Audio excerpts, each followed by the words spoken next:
Sir record कर ले lecture. जी बेटा ठीक है। सर फिलिप सिडनी, पहले हम उसका ओवरव्यू लेंगे, उसके बाद हम डिटेल डिस्कशन करेंगे। What is prose? Prose basically non poetical form of writing, जिसके अंदर बेटा ऐसे राइटिंग आता है, जिसके अंदर फॉर्म ऑफ लेटर आता है, फिक्शंस आते हैं। ओके, तो this is called prose, prose form of writing. तो एलिजाबेथन इरा के अंदर जो फेमस राइटर, जो प्रोज राइटर्स थे, उनको हम वन बाय वन डिस्कस करेंगे, उसके बाद हम डिटेल में जाके इसको डिस्कस करेंगे। So first of all Sir Philip Sidney. Sir Philip Sidney की जो फेमस जो प्रोज राइटिंग थी वो आर्केडिया थी, जिसको हम पेस्टोरल रोमांस भी कहते हैं। और इसका जो ओरिजिनल टाइटल था उसका था the Countess of the Pembroke's Arcadia, intended to entertain his sister Mary Herbert. ये बुक जो इसलिए लिखी गई, इसकी जो सिस्टर थी मैरी हर्बर्ट, उसको एंटरटेन करने के लिए जो है ना लिखी गई। और इसकी टोटल 5 बुक्स की सीरीज थी आर्केडिया की।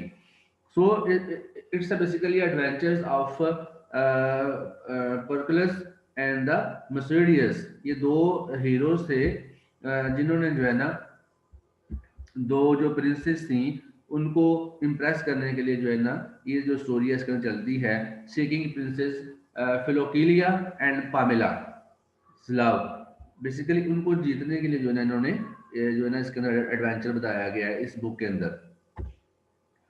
उसके बाद जॉन लिली है। जॉन लिली की जो जैसे वो बच्चे बता रहे थे, इफियस जो बुक थी द अनाटमी ऑफ विट, इसको नाम दिया गया 1579 के अंदर। उसके बाद इफियस एंड हिज इंग्लैंड जो उसने बुक लिखी 1580 के अंदर, 1580 के अंदर। उसके बाद इसका जो स्टाइल था जिसकी वजह से ये फेमस हुआ, वो लिटरेरी डिवाइसेस इसने बड़ी बेहतरीन इसके अंदर इस्तेमाल की, एंटीथेसिस इस्तेमाल किया, लिटरेशन इस्तेमाल की, तो that's why he became famous. उसके बाद टॉमस लॉज है, हम इसके बारे में पढ़ेंगे। इसकी जो रोजीलैंड, इफियस और गोल्डन लेगेसी इसकी बुक्स थी। सोर्स ऑफ अच्छा, शेक्सपियर ने जो इसका जो पहला आपने जो प्रोज जो लिखा था ना, एज यू लाइक इट, जो प्ले लिखा था, इस ये टॉमस लॉज की जो रोजीलैंड बुक थी इसकी वजह से इसने लिखा था। और रॉबर्ट ग्रीन हम पढ़ेंगे, इसकी जो पेंडोस्टो नामी बुक है, the Triumph of time 1588। Pandosto basically is marked by better narrative, shorter soliloquies। इसके अंदर एक छोटी छोटी इसका जो स्टाइल है वो नरेटिव है, ठीक है, नरेशन करती है, इसके अंदर बयान किया जाता है डिटेल के अंदर जाके। और जो छोटी छोटी जो soliloquies है, soliloquy बेटा कहते हैं जो खुद कलामी होती है। कल भी मैंने बताया था कि खुद खुद कलामी की जो स्टोरीज हैं, जो बंदा खुद से कलाम करता है उसके अंदर जाकर जो है ना ये स्टोरीज लिखता है रॉबर्ट ग्रीन। और जो विंटर्स डे जो शेक्सपियर का प्ले है, शेक्सपियर की वजह से जो है ना शेक्सपियर ने जो है ना अपना जो विंटर्स टेल जो प्ले था, इस पेंडेस्टो जो बुक थी जो है ना इसको सोर्स बना के लिखा था। इसने वहां से जो है इसका सोर्स लिया था। और रॉबर्ट ग्रीन पहला शख्स था जिसने शेक्सपियर को क्रिटिसाइज किया था। He was the first person to criticise Shakespeare basically. Next Thomas Nashe है, द अनफॉर्चुनेट ट्रैवलर उसकी जो फेमस बुक है। और the life of Jack Milton 1594। For example जो है ना ये पहला इंग्लिश हिस्ट्री का पिक्रास्ट नावल था। उसके बाद राफेल हॉलिनशेड है, age the age was intellectually very sound. It means कि इस एज के अंदर जो राइटर्स है बड़े इंटेलेक्चुअल थे। It inspired a number of scholars to write non fictional prose. ये बेसिकली नॉन फिक्शन के अंदर आता है, जैसे इनकी जो जो अफसाना प्रोज जरा जो ड्रामा लिखते हैं वो नहीं है। Raphael Holinshed wrote his famous chronicles. ये बेटा बड़ी इंपॉर्टेंट बुक है तो ये फेमस है। इसकी जो पहली जो फेमस बुक थी वो क्रॉनिकल्स थी, which is a compilation of first English history, English, Scottish and high Irish history. ये इंग्लैंड की पहली जो है ना हिस्ट्री की बुक थी, जिसके अंदर पुरानी जो हिस्ट्री थी इंग्लैंड की, from Anglo Saxons to no, और जो स्कॉटलैंड की जो हिस्ट्री थी और आयरलैंड की हिस्ट्री थी वो भी इसी के जो है ना बेटा आप आपके जो है ना सेपरेट हो गए ये ममालिक। पहली इंग्लिश हिस्ट्री की जो बुक है वो क्रॉनिकल्स है, जो कि राफेल ने लिखी थी। So Thomas North published his scholarly translation of Plutarch's Lives. Both the books were the source of Shakespeare's history plays. अच्छा, जो राफेल की जो क्रॉनिकल्स बुक्स थी ना, जितने भी शेक्सपियर के हिस्ट्री प्लेस थे, बेसिकली कितने हिस्ट्री प्लेस थे शेक्सपियर के? 10, 10 उसने जो है ना हिस्ट्री प्लेस लिखे थे और उसका सोर्स क्रॉनिकल्स ही थे. In the age, Richard Hakluyt published his principal navigations voyages, traffic and the discoveries of English nation. तो ये जो है ना, इसके अंदर जो है ना उसने अपनी हिस्ट्री की बुक लिखी थी. तो दैट्स वाई ये प्रोज के जो ना जो हम राइटर्स पढ़ रहे थे उसके बारे में. नेक्स्ट हम बेटा जो पढ़ने जा रहे हैं इनकी डिटेल पढ़ेंगे.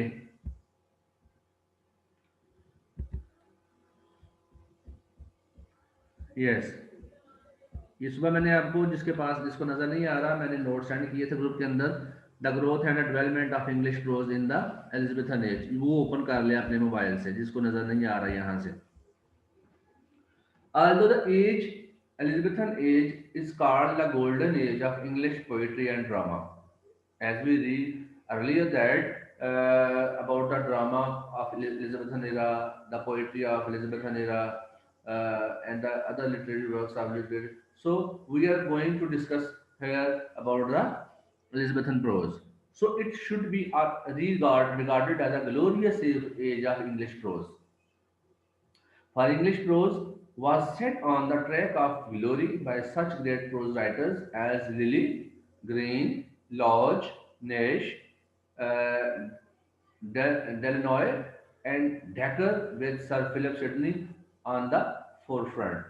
So Sir Philip Sidney is also called the pioneer of the prose with the Lily.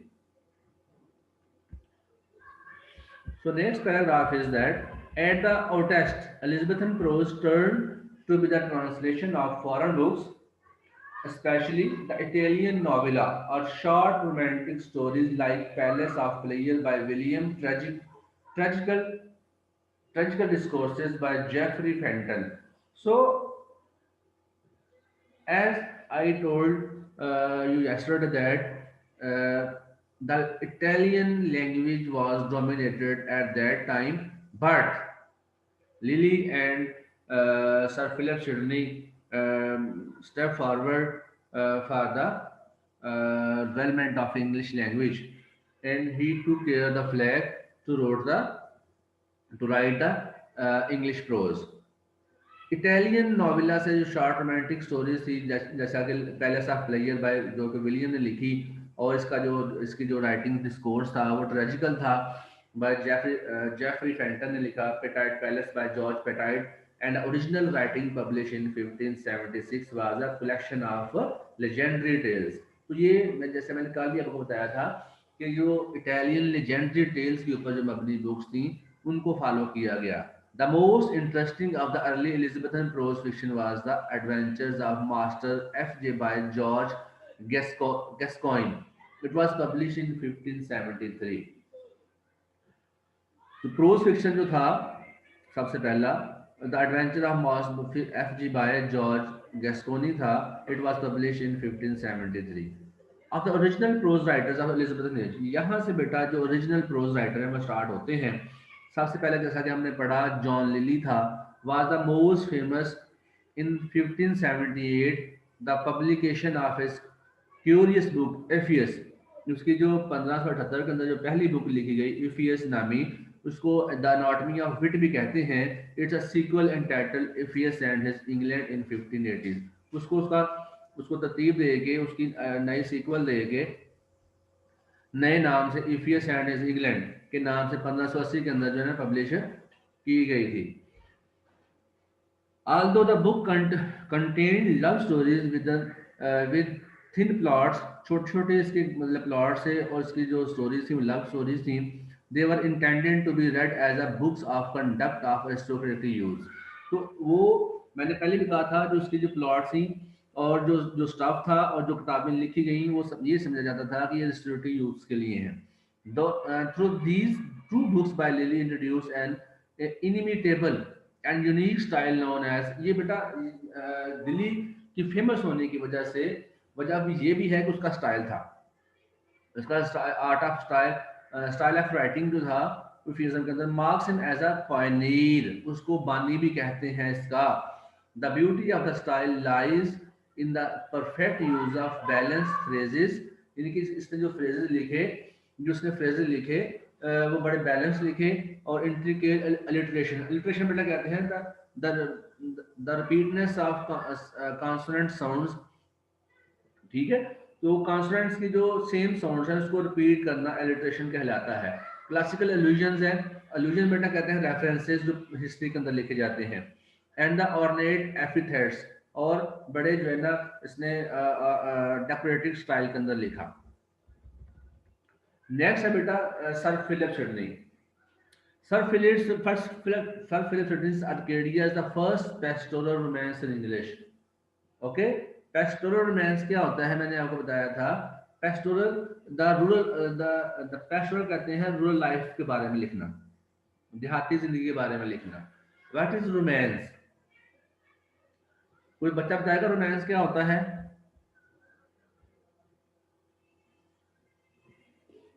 What is romance बेटा? Ayesha Parveen, what is romance?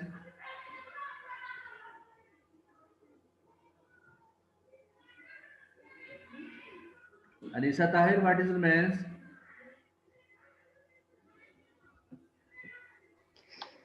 Sir, romance is an emotional feeling of love for a strong attraction towards another person. No, to some extent you can say that, but basically romance हमारे mind में बेटा गलत बात डाल दी गई है कि रोमांस क्या होता है कि बस लड़की और लड़के का आपस में लव अफेयर्स की जो मतलब होती है वही जो है रोमांस होता है।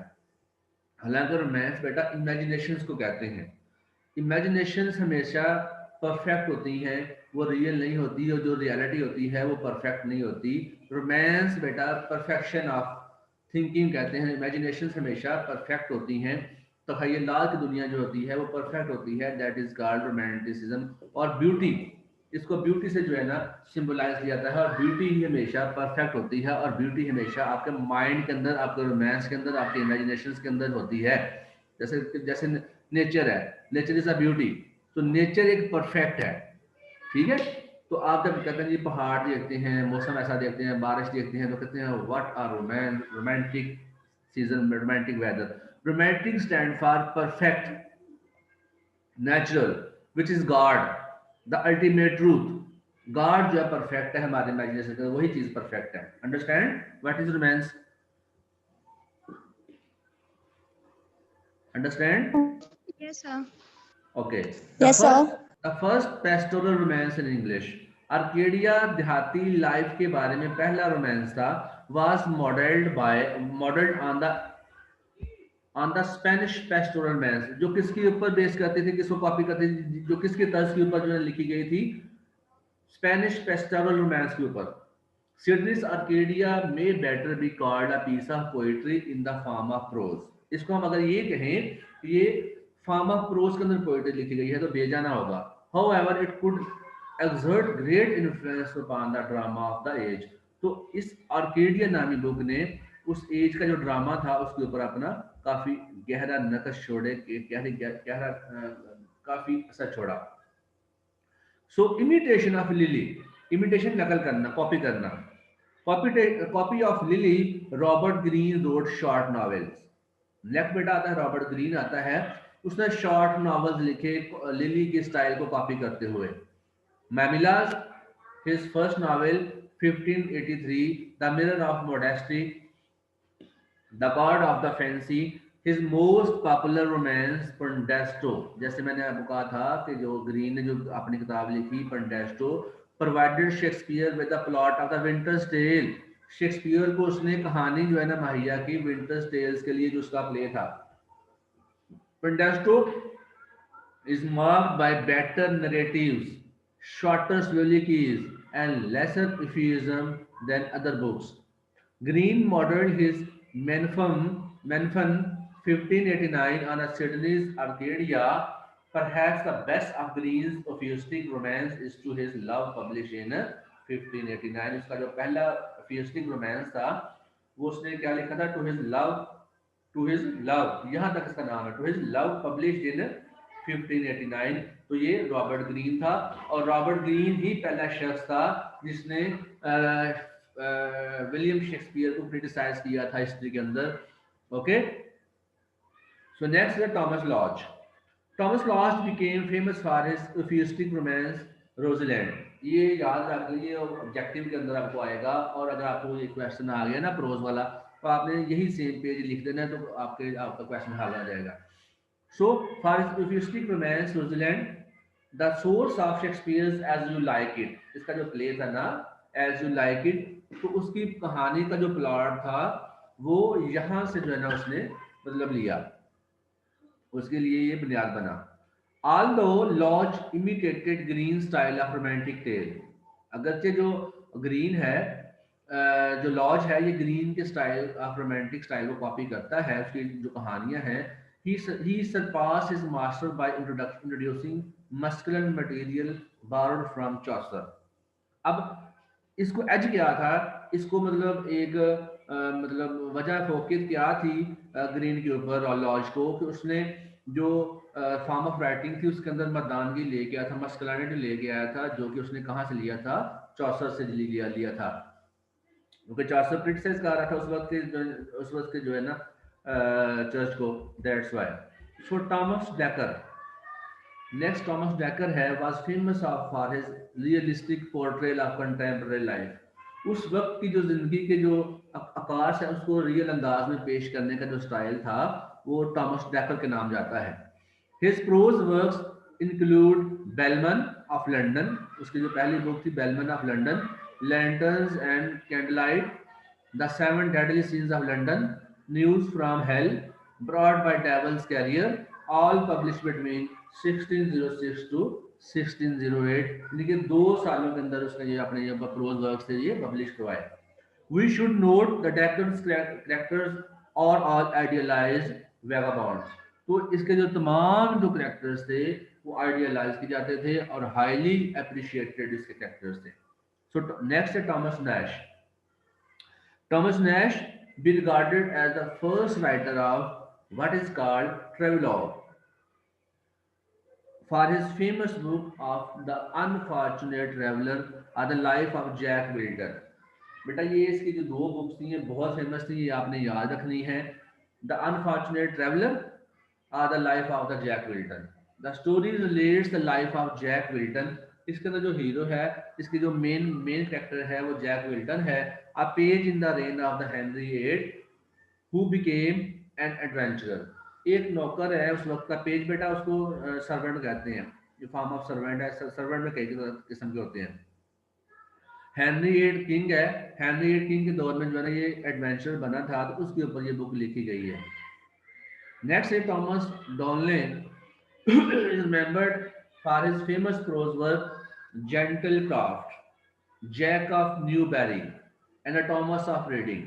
These books tell the stories of weavers and shoemakers of his time, कि उस वक्त के जो मतलब मोची और लोअर क्लास के जो लोग हैं उनकी स्टोरीज के बारे में डिस्कस किया जाता है। नेक्स्ट है जी एज द एज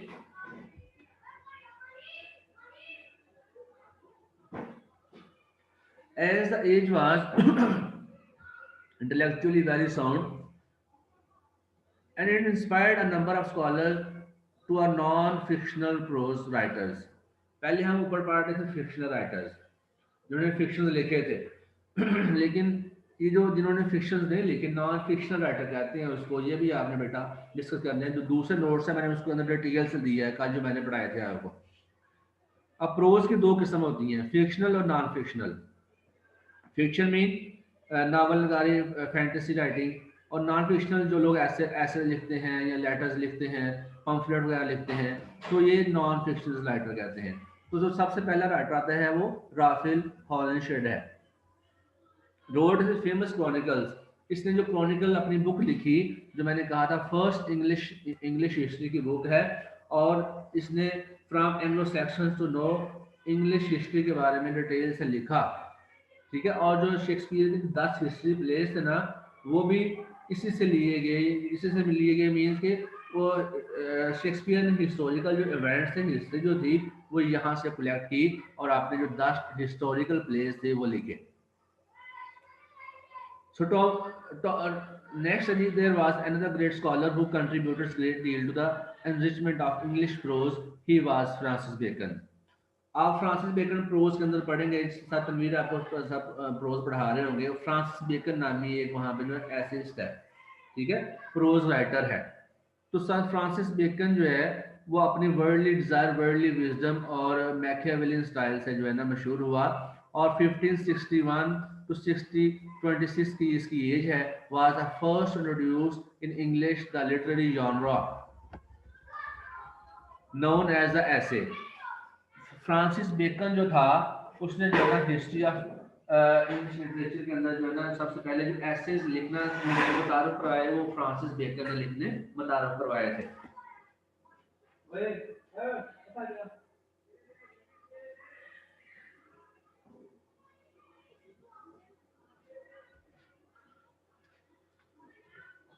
तो बेटा याद रहेगा, innovated by the French philosopher Montaigne, which Bacon was a both are a scholar and a creative genius with a unique style of his own.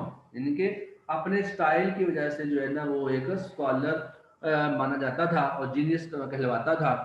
Bacon was the first to introduce the intellectual impersonal reflective essay in a style which are inimitable brevity.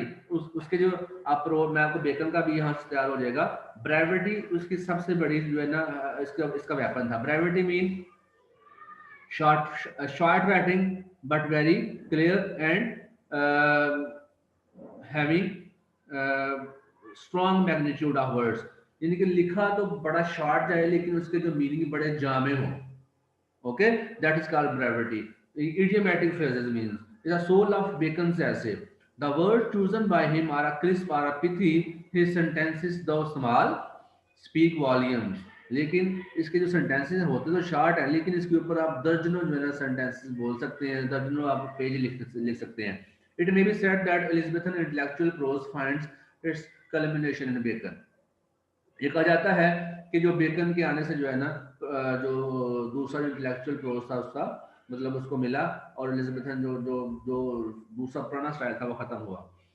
So next है Richard Hooker's mastery work of the laws of ecclesiastical polity. Ecclesiastical बेटा कितना religious class, religious एक्सक्लेसियस्टिकल जो word है इसको religious word से जब जोड़ा गया है, चर्च से जोड़ा गया है.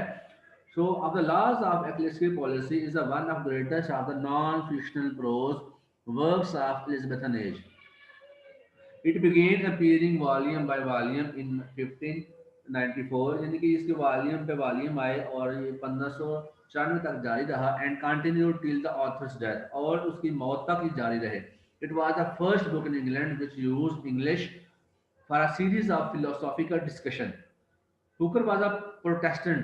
हुकर जो है ना वो कैथोलिक नहीं था, वो प्रोटेस्टेंट था. Who combined the पाइटी of cents with the simplicity of a child.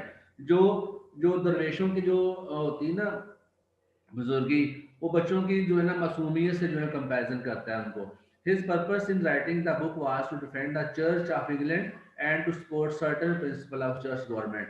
यानी कि वो चर्च को डिफेंड कर रहा है ये किताब लेके.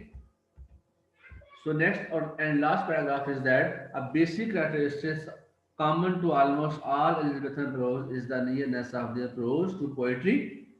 Its color. ये जो हम समझ पा रहे हैं कि एलिजाबेथन प्रोज की जो खूबियां थी वो ये थी कि उन्होंने जो प्रोज लिखा वो नियर टू पोएट्री था, यानी कि in the form of poetical prose. ठीक है. It's colourful blazing rhythm, indirect prolix and the convoluted the renaissance spirit of humanism इसके अंदर पाई जाती थी. लिबरलिज्म थी इसके अंदर, रोमांटिसिज्म था.